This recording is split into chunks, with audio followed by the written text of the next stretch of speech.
శ్రోతలందరికీ నమస్కారం. ఇప్పుడు వినబోయే కథ పేరు కరణేషు మంత్రి. రచించిన వారు సత్యం మందపాటి గారు. కథ విందాము. ఆ రోజు సాయంత్రం 4 ఆఫీస్ నుంచి ఇంటికి వచ్చేస్తానని ఫోన్ చేసి చెప్పాడు గోపాలం. ముందుగానే సదరు దొరవారి నోటీస్ అందింది కనుక వేడి వేడి ఉల్లిపాయ పకోడీలు చేసి గోపాలం కోసం ఎదురు చూస్తున్నది భామ. అప్పుడే ఫోన్ మోగింది. త్వరగా వస్తానన్న పెద్ద మనిషి తీరా పకోడీలు కూడా చేశాక రానంటున్నాడో ఏమిటో మగడా అనుకుంటూ ఫోన్ అందుకుంది భామ. అవతలి పక్కన గోపాలం కాదు, నీరజ. రోజుకొక్కసారైనా భామకి ఫోన్ చేసి ఊళ్ళో అందరి కష్ట సుఖాలు చెప్పుకోవటం, అమ్మలక్కల కబుర్లు అంటారో లోకావి రామాయణం అంటారో కానీ అందిస్తూ ఉంటుంది నీరజ. ఈసారి నీరజ రాధముగుడు సీతాపతి రోజు ఎంత ఆప్యాయంగా అరుచుకుంటారో, ఎంత అన్యోన్యంగా కొట్టుకుంటారో టీకా తాత్పర్యంతో సహా అసువుగా చెప్పటం మొదలుపెట్టింది. భామకి అలాంటి కబుర్లు వినటం ఇష్టం లేకపోయినా ఆ మాట పైకి చెప్తే తన బతుకు తంతి తీగల మీద కన్యాకుమారి నుంచి కాశ్మీరు దాకా బజారు పాలవుతుందని ఏమీ అనకుండా కాసేపు ఎడమ చెవి, కాసేపు కుడి చెవి ఆవిడకి కార్డ్లెస్ ఫోన్లో అందిస్తూ ఉంటుంది. కాకపోతే ఎడమ చెవిలోకి వచ్చిన మాటలు కుడి చెవిలో నుంచి, కుడి చెవిలోకి వచ్చిన మాటలు ఎడమ చెవిలో నుంచి వచ్చినవి వచ్చినట్టుగా బయటికి వెళ్ళిపోతూ ఉంటాయి.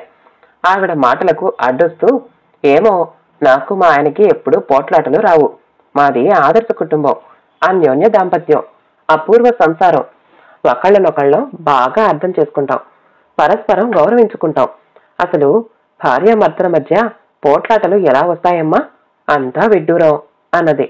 భామ పెద్ద కళ్ళని ఇంకా పెద్దగా చేసి నున్నటి బుగ్గ మీద చూపుడు వెలు వేసుకుని ఈలోగా స్కూటర్ మీద గోపాలం రావటం చూసి, ఆయన వచ్చారు, మిగిలిన కథ రేపటి సంచికలో చెప్పుకుందాం అని ఫోన్ పెట్టేసింది. స్కూటర్ పార్క్ చేసి లోపలికొచ్చిన గోపాలం సరాసరి ముందు రూంలో టీవీ ముందర కూర్చుని టీవీ ఆన్ చేశాడు. ఛానల్స్ చకచకా మార్చాడు. మొదటి వన్డే క్రికెట్ మ్యాచ్. ఇండియా ఇంగ్లాండ్లో ఆడుతున్న ఆట. ఇండియన్ టీం బ్యాటింగ్ చేస్తోంది. సోఫాలో వెనక్కి ఆనుకుని కాళ్ళు టీపాయ్ మీద పెట్టుకుని ఆట చూడటంలో మునిగిపోయాడు. వేడి వేడి పకోడీల ప్లేటు తెచ్చి బల్ల మీద పెట్టింది భామ. ఫ్రిడ్జ్లో నుంచి వాటర్ బాటిల్ తీసి గోపాలం కాళ్ల దగ్గర టేబుల్ మీద పెట్టి తను అక్కడే కూర్చున్నది. గోపాలం భామని పట్టించుకోకుండా క్రికెట్ మ్యాచ్ చూస్తున్నాడు. అతని చెయ్యి మాత్రం పకోడీలని యాంత్రికంగా అతని నోటికి అందిస్తున్నది. తామర పూలంత కళ్ల మీద తామరాకులంత రెప్పల్ని రెపరెపలాడించి చిన్నగా తగ్గింది భామ. గోపాలం కనురెప్పలు ఆర్పకుండా ఆటని చూస్తున్నాడు. టెండూల్కర్ బౌండరీ కొట్టగానే సంతోషంతో చప్పట్లు కొట్టి గుప్పెడు పకోడీలు ఒకేసారి నోట్లో వేసుకున్నాడు. అతని కళ్ళు మాత్రం టీవీ బుల్లితెరను దాటి పక్కలకి పోవటం లేదు. భామ అతన్నే చూస్తూ నెమ్మదిగా అన్నది, ఇవాళ ముందుగానే వస్తున్నారని చెప్తే నీకిష్టమైనని వేడి వేడి పకోడీలు చేశాను. గోపాలం కళ్ళు భామ వైపు తిప్పకుండానే బాగున్నాయి అన్నాడు.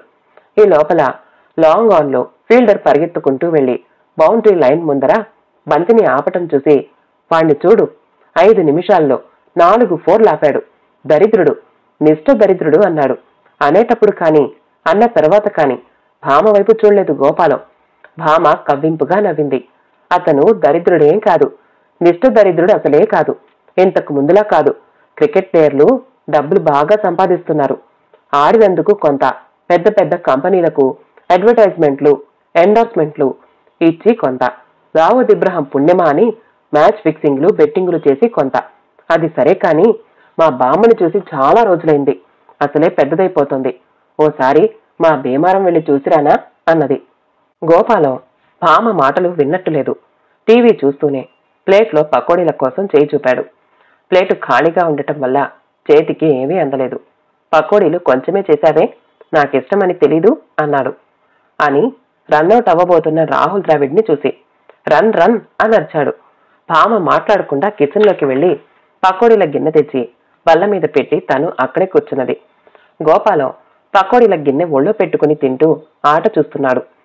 మీరు ముందే వస్తున్నారని ఫోన్లో చెప్పగానే మీకిష్టమైన పకోడీలు చేశాను అని చెప్పిన డైలాగే మళ్లీ చెప్పి, మీతో అలా సరదాగా బజారుకు వెళదామని నేను తయారయ్యాను అని అడిషనల్ డైలాగ్ ని కూడా పూర్తి చేసింది. ఈలోగా టెండూల్కర్ బాల్ ని మిడ్ వికెట్ మీదుగా పైకి లేపాడు. సిక్స్ సిక్స్ అని అరిచాడు గోపాలం. ఇంగ్లీష్ ఫీల్డర్ ఎక్కడి నుంచో పరిగెత్తుకుంటూ వచ్చి ఆ బంతిని క్యాచ్ చేసి సంతోషంగా అరుస్తున్నాడు. వెధవన్నర వెధవ, వాడి ముఖం చూడు, ఆ కళ్ళ కింద తెల్లటి విభూతి పెట్టుకుని అన్నాడు గోపాలం. టెండూల్కర్ అవుట్ అవ్వడంతో కడుపు మండి. అతని ముఖానికే తెల్లగా చక్కగా అందంగా ఉంది. ఇంకో విషయం, అది విభూతి కాదు. అయినా గోపాలం, నేను నీతో మాట్లాడుతూ ఉంటే పట్టించుకోవే అడిగింది భామ నెమ్మదిగానే అయినా కొంచెం కోపంగా. టెండూల్కర్ పెవిలియన్లోకి నడిచొచ్చేస్తూ ఉంటే ఇంగ్లాండ్ ప్లేయర్లందరూ ఒకచోట చేరి ఆ క్యాచ్ పట్టిన ప్లేయర్ని అభినందిస్తున్నారు. గిన్నెలో పకోడీలు అయిపోయినా వాటి కోసం తడుముకుంటున్న గోపాలం, ఏంటి ఇక్కడ ఖాళీ గిన్నె పెట్టావు అన్నాడు అత్త మీద కోపం దుత్త మీద చూపిస్తూ. భామ చిరుకోపంతో, నేను ఖాళీ గిన్నె పెట్టలేదు, పకోడీలన్నీ బొక్కేసి మీరే ఖాళీ చేశారు అన్నది. ఈలోగా డ్రింక్స్ వచ్చాయి. సరిగ్గా అప్పుడే ఆంధ్రప్రదేశ్ ఎలక్ట్రిసిటీ బోర్డు వారి సౌజన్యంతో కరెంటు పోయింది. ఏమిటి టీవీ ఆపేశావు అన్నాడు గోపాలం విసుగ్గా. నేను టీవీ ఆపలేదు, అదే పోయింది కసిగా అన్నది భామ. రేట్లు పెంచేసి కరెంటు తీసేస్తున్న నాయుడు గారిని మనసులో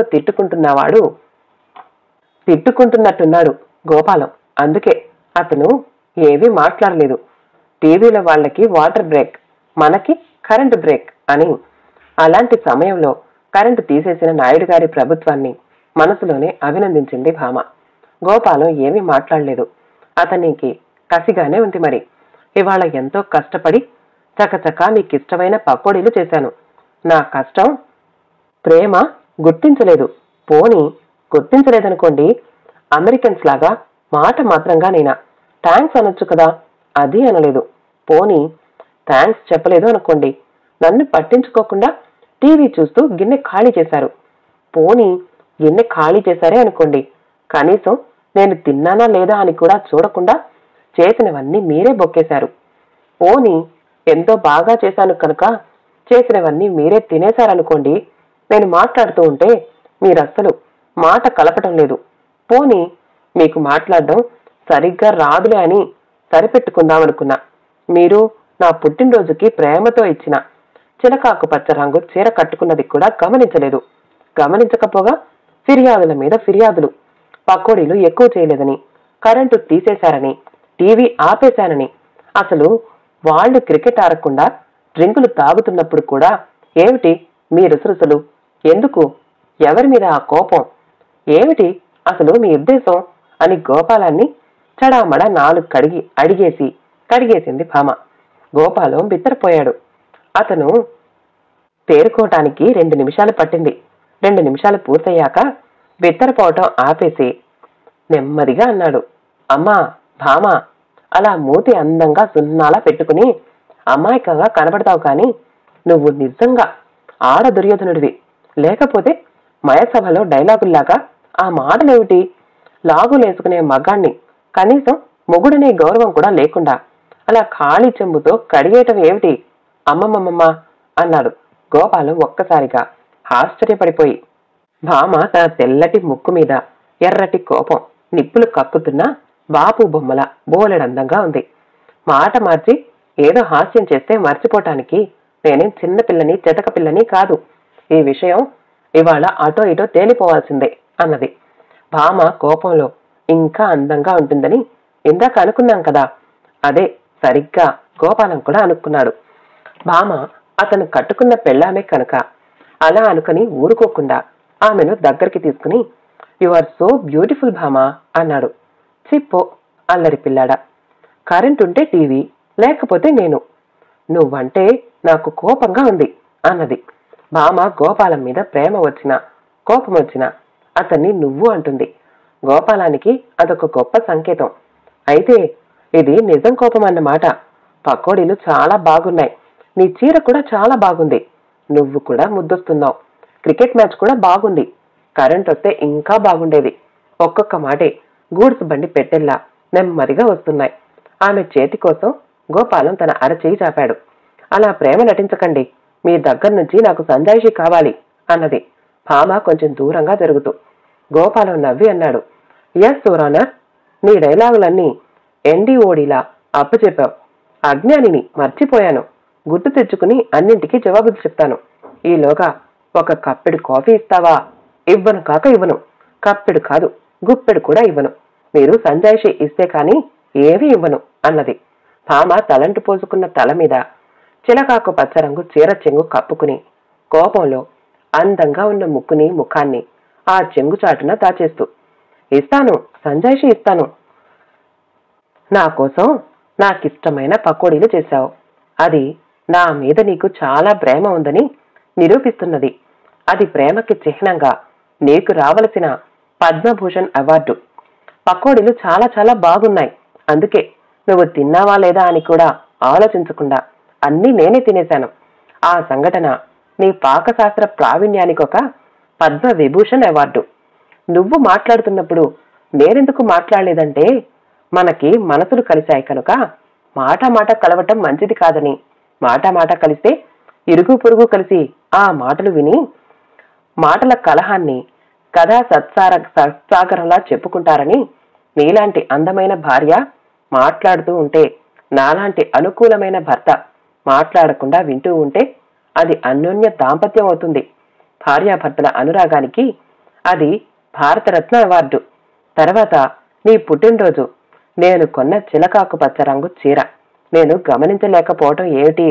ఇందాకటి నుంచి నేను చేతులు చాపుచున్నది నిన్ను నా చేతుల్లో తీసుకుందామని కాదు. నేనలా దాదాలాడింది ఆ చీర చూసి కాదు. I object. అది నా చీర చూసి, కానీ నన్ను చూసి కాదా అడిగింది భామ సూటిగా. I don't care for your object. ఆ చీరకి అంత అందం ఎక్కడి నుంచి వచ్చింది? నువ్వు కట్టుకుంటే వచ్చింది. అది నా నోటితో చెప్పక్కర్లేదు. నా కళ్ళల్లోకి ప్రేమగా చూడు, అవే చెప్తాయి అన్నాడు గోపాలం ఆమె కళ్ళల్లో కళ్ళు పెట్టి. భామ గోపాలం చెప్పినట్టే అతని కళ్ళల్లోకి ప్రేమగా చూసి అతని దగ్గరగా జరిగి అతని బుగ్గలు రెండు గట్టిగా పిండి, తీయగా మాటలు చెప్పి మోసం చేయటం మీకు బాగా తెలుసు అన్నది. అని సన్నగా సంపెంగలా ఉన్న ముక్కుని మరింత అందంగా చిట్లించింది. ఆ అందాన్ని చూసిన మానవ మాతృడు గోపాలం చటుక్కున భామ బుగ్గ మీద ముద్దు పెట్టుకున్నాడు. మా బామ్మని చూడాలనుంది గోపాలం. 4 రోజులు భీమారం వెళ్ళిరానా అడిగింది గోముగా.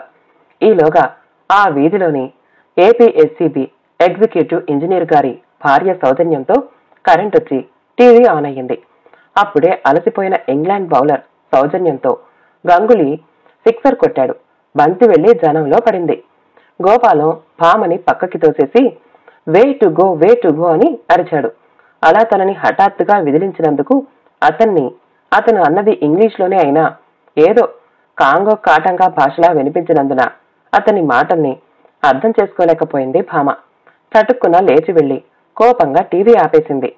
అదేమిటి, మన వాళ్ల స్కోర్ ఎంతో చూడని అంటున్న గోపాలం చేతిలోని రిమోట్ కంట్రోల్ తీసి బొడ్లో దోపుకుంది భామ.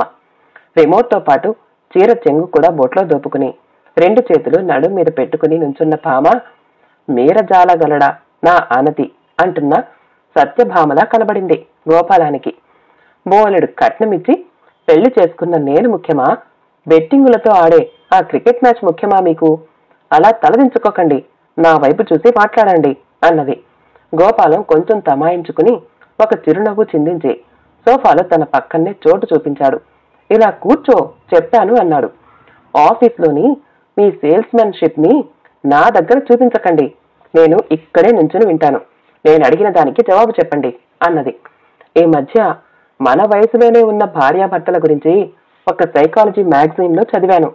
భార్యకి భర్త పక్కన కూర్చుని కబుర్లు చెప్పుకోవాలని ఉంటుందని, భర్తకి పడగది భాగవతం మీదే మనసుంటుందని. అఫ్కోర్స్ అది క్రికెట్ మ్యాచ్ లేనప్పుడు అనుకో. ఎందుకో ఆ అనాలిసిస్ నిజం అనిపిస్తుంది నాకు. అందువల్ల అది ఆడదానివైన నీ తప్పు కాదు, మగవాణ్ణైన నా తప్పు కాదు. కొండని తవ్వి ఈ ఎలుకని పట్టిన ఆ సైకాలజిస్టుది కాదు. మళ్లీ మాటలతో మీరు గారడి చేస్తున్నారు. అదే నాకు నచ్చదు. కోపం నటిద్దామనుకున్నా ఆమె ఎర్రటి పెదవుల మధ్య సన్నగా దాగిన చిరునవ్వు ఆమెకి కోపం పోయినట్టుగానే చెప్తూ ఉంది. గోపాలం కూడా నవ్వాడు.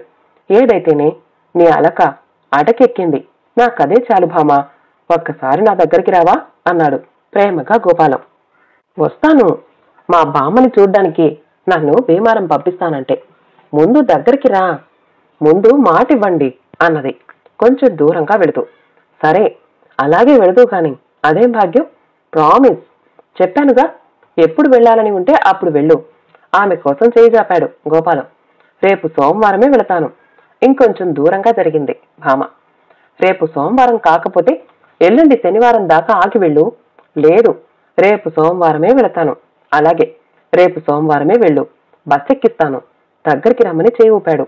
నాకు బస్సు ప్రయాణం పడదు, రైల్లోనే వెళతాను అంది భామ నవ్వుని పవిట చెంగున దాచుకుంటూ. అలాగే, రైల్లోనే వెళ్ళు అన్నాడు గోపాలం అసహనంగా. థ్యాంక్స్ గోపాలం అని గోపాలానికి షేక్ హ్యాండ్ ఇచ్చింది భామ. ఇచ్చి వెంటనే వెనక్కి వెళ్ళిపోయింది. అన్యాయం, నన్ను నమ్మించి మోసం చేశావు. నువ్వు పెద్ద డిప్లొమాట్వి అన్నాడు నిరుత్సాహపడిన గోపాలం మళ్ళీ టీవీ ఆన్ చేస్తూ. అప్పుడే ఇండియన్స్ ఆల్ అవుట్ అవ్వటం వల్ల క్రికెట్ మ్యాచ్ కూడా అయిపోయింది. కథ సమాప్తమండి. మా కథ నచ్చితే మా ఛానల్ని లైక్ చేయండి, షేర్ చేయండి, సబ్స్క్రైబ్ చేసుకోండి. మళ్ళీ కలుద్దాం ఇంకో మంచి కథతో.